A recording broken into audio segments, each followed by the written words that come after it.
আসসালামু আলাইকুম। বর্তমানে আমি দাঁড়িয়ে আছি চন্দ্রনাথ সীতাকুণ্ড পাহাড়ের একদম চূড়ায় আর কি।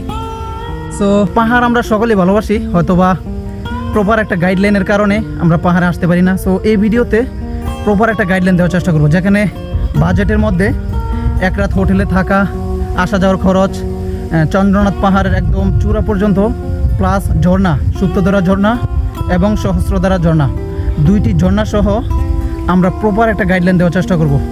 So let's go.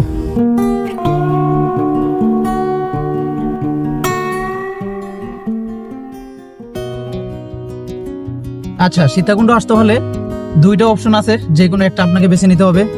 প্রথমটা হলো ট্রেন। আপনার যাত্রাটাকে যদি একটু রোমাঞ্চকর এবং খরচ একটু কমাইতে চান, তাহলে আমার মনে হয় ট্রেনে ভ্রমণ করাটাই বেটার। আর যদি আমার মতো হুটহাট করে প্ল্যান করেন, তাহলে তো ট্রেনে যাওয়ার কোনো সুযোগ নেই। তো আমার এবারে যাত্রা শুরু হচ্ছে কুমিল্লার বিশ্ব রোড থেকে।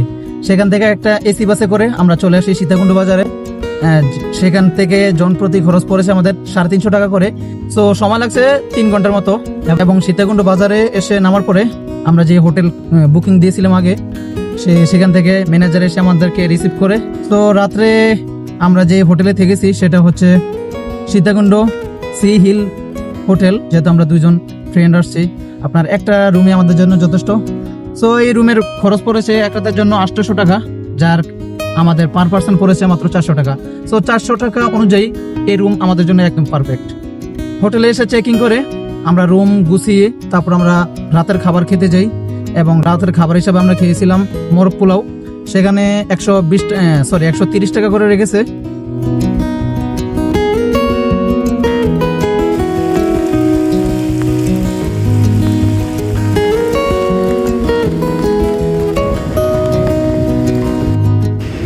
সকালে আমাদের সাথে যেটা হয়েছে, হোটেল থেকে চেক আউট করে যখন রাস্তায় নামি বাজারে আসি, তখন দেখি ঝিরি ঝিরি বৃষ্টি হচ্ছে আর কি। অ্যান্ড বৃষ্টি দেখে বাজারে নাস্তা না করে চলে আসে একদম পাহাড়ের গোড়ায়। একটা সিএনজি রিজার্ভ করে আমরা জনপ্রতি 20 টাকা করে রাখছে, পাহাড়ের গোড়া চলে আসে আর কি। ওইখানে নাস্তা করে মানে পাহাড় ট্রেকিংয়ে শুরু করবো, এমন সময় ঝুম বৃষ্টি। আর প্রায় একটানা 1 ঘন্টা প্রচুর বৃষ্টি হয়েছে আর কি। প্রায় 1 ঘন্টা দোকানে বসেছিলাম হোটেলে, ওইখানে বসে অলস টাইম পার করলাম আর কি। পরে ভাবলাম যে আমাদের ট্রেকিং করা শুরু কথা ছিল 8টা বাজে, আমাদের সময় হয়ে গেছে 9টা ঘড়ির কাটায়। পরে ভাবলাম যে ঝড় বৃষ্টি যাই আসুক না কেন, আমাদের ট্রেকিং যদি বন্ধ করে রাখি সময় তো আর থেমে থাকবে না। আর ট্রেকিং শুরু করে দিলাম। বৃষ্টি হচ্ছে এখনও ধীরে ধীরে, দেখতে পারতেছেন। দেখা যাক কতটুকু কী করতে পারি। আর সময় লাগতে পারে সর্বোচ্চ 1 ঘন্টা আর কি। আর আগের বার যখন আসছিলাম তখন আমার 50 মিনিটের মতো সময় লাগছে। এখন দেখি আর কি 1 ঘন্টার মধ্যে আমি পাহাড়ের পুরো উঁচুতে যাওয়া কমপ্লিট করতে পারি কিনা।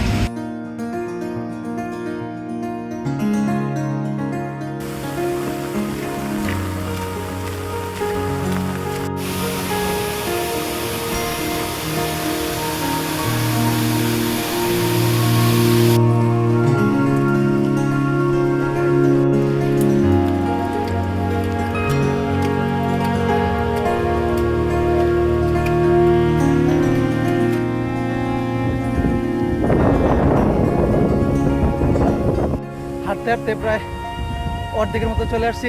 এই যে ছোট মন্দির, আর বিশেষ করে সুন্দর একটা মুহূর্ত, জাস্ট দেখুন। মানে আমি এখানে, আমার থেকে অল্প একটু দূরে কি মেঘ দৌড়াচ্ছে। আর এই মুহূর্তটা মানে জাস্ট দেখার মতো। ওই যে দূরে পাহাড়টা দেখা যাচ্ছে, একদম মেঘ দিয়ে পুরো ঢেকে গেছে। মেঘটা সম্ভবত এদিকে আসতে পারে, বৃষ্টির একটা লক্ষণ দেখা দিচ্ছে। আবার যদি বৃষ্টিটা এখনো হয় আবার, তাহলে প্রচুর রিস্ক হয়ে যাবে আর কি। আল্লাহ ভরসা, দেখা যাক কি হয়।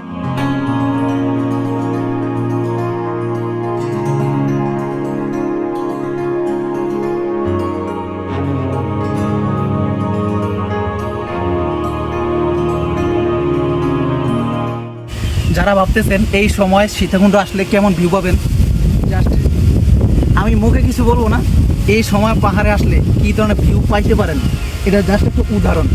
আমি সারপ্রাইজ হয়ে গেছি এই ভিউ দেখে। আমি এর আগে 5 বার, মানে এই বর্তমানে যে ট্যুর চলতেছে নিয়ে 5 বার এই ধরনের ভিউ এই ফার্স্ট। আমি বান্দরবনেও এই ধরনের ভিউ খোঁজার জন্য সিজনেও গেছি, কিন্তু পাইনি। কিন্তু কি শুক্রিয়া যে এই সময় এই সিজনে এত সুন্দর ভিউ, তাও আবার সীতাকুণ্ডে। আপনারা যারা প্ল্যান করতেছেন এই সময় সীতাকুণ্ড আসবেন, খুব জলদি আসার চেষ্টা করুন। আর কি এই ভিউ মনে হয় না বেশি দিন থাকবে।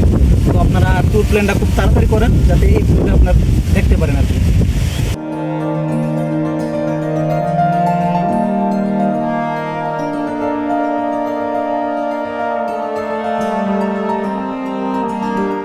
আপনাদেরকে বলছিলাম যে এর আগের বার যখন আসছিলাম তখন আমার পাহাড়ে উঠতে সময় লেগেছিল 50 মিনিট।